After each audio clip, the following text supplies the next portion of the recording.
On the morning of July 8, 2014, a 28-year-old German tourist named Lars Mittank sat in the departure lounge of Varna Airport waiting for a flight home, and for reasons no one would understand until much later, the next 4 minutes of his life would become some of the most watched footage in modern true crime history. If you're drawn to cases where the answers somehow make the mystery worse, subscribe to Untold Record. This is exactly what we do here. Lars was an IT technician from Hamburg who lived a quiet, predictable life. He wasn't a troublemaker. He wasn't prone to drama. In early July, he traveled to the Golden Sands resort in Bulgaria with 3 close friends for a standard summer vacation. For the first 2 days, everything was normal. Then on his second night, Lars went to a local bar with his friends. A man at the bar started insulting the girlfriend of one of Lars's friends. Lars stepped in to defend her.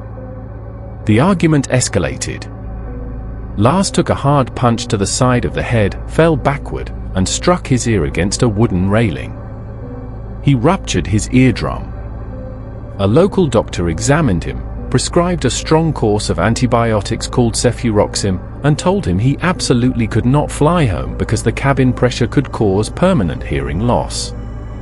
His friends flew back to Germany on July 6. Lars stayed behind in Bulgaria to recover. That was the last time his friends saw him. At first, his recovery seemed straightforward. He checked out of his expensive resort hotel and moved to a cheaper hostel located just a few miles from Varna Airport, preparing to fly home a few days later once his ear healed. But over the next 48 hours, his behavior shifted entirely.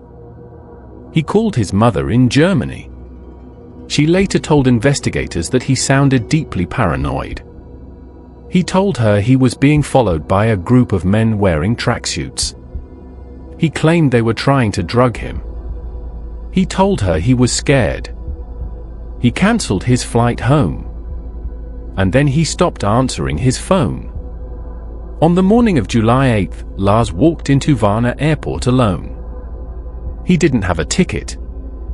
He didn't have a plan. He just walked into the terminal and sat down in the public waiting area.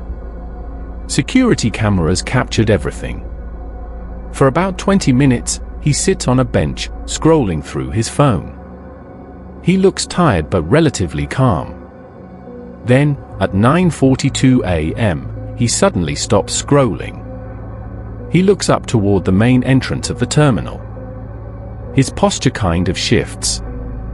He looks genuinely terrified.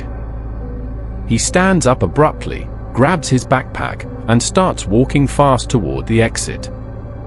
Within seconds, he breaks into a full sprint. He runs past the check-in desks, bursts through the automatic sliding glass doors, and sprints across the open-air parking lot. He doesn't stop at the curb. He doesn't look for a taxi. He runs straight to a perimeter fence, climbs over it, and disappears into the dense woods bordering a busy highway. The cameras never capture him coming back out. It would turn out that when Bulgarian police arrived at the scene, they brought in tracking dogs to follow his path through the woods. The dogs picked up his scent immediately. They tracked him through the trees, down a steep embankment, and right up to the edge of the highway. And then the scent just stopped. There were no footprints leading further into the forest. There was no sign he had crossed the highway. There was no record of him boarding a bus or getting into a vehicle. He had simply reached the road and vanished. Investigators looked into his medical records. The antibiotic he was taking, cefuroxime, carries a very rare side effect of inducing severe paranoia and temporary psychosis.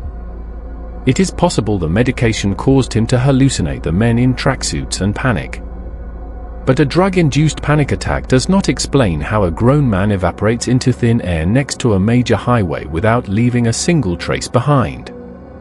As for the men in tracksuits, police reviewed hundreds of hours of local CCTV footage from the resort and the hostel. They never found a single person matching his description following him.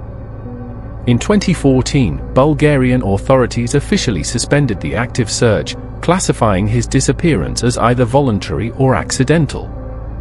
He has never been found. And sometimes the most unsettling cases aren't the ones with no evidence. They're the ones where you can watch the exact moment a person decides to run, and you still have no idea what they were running from. If you're drawn to cases that still echo long after they're closed, subscribe to Untold Record. There's always another file waiting to be opened.